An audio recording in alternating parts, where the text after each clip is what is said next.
பாளை. இல் நடந்த இளையோர் திறன் கலை திருவிழா போட்டிகளில் மாணவிகள் ஆர்வத்துடன் பங்கேற்றனர்.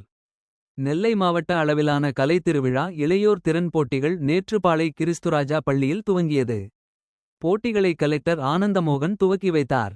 நேற்று இரண்டாம் நாளாக பாளை கதீட்ரல் மேல்நிலைப் பள்ளியில் 9ஆம் வகுப்பு மற்றும் 10ஆம் வகுப்பு மாணவர்களுக்கு போட்டிகள் நடந்தது. பள்ளி தலைமையாசிரியர் டேவிட் தனபால் வரவேற்றார். போட்டிகளை மாவட்ட முதன்மை கல்வி அலுவலர் சிவகுமார் துவக்கி வைத்தார். 2 வகையான போட்டிகள் நடந்தது.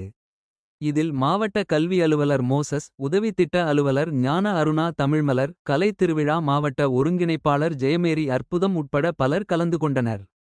இதில் இந்த போட்டிகளில் முதலிடம் பிடிக்கும் மாணவர்கள் மாநில அளவிலான போட்டிகளுக்கு தகுதி பெறுவர். மாநில அளவில் போட்டிகளில் கலந்து கொண்டு சிறப்பிடம் பெறும் மாணவர்களுக்கு கலையரசன், கலையரசி பட்டங்கள் வழங்கப்படுகிறது. கலையரசன், கலையரசி பட்டங்கள் பெறுபவர்கள் பள்ளி கல்வித்துறை அமைச்சரோடு இணைந்து வெளிநாடுகளுக்கு செல்லும் வாய்ப்பு வழங்கப்படுகிறது.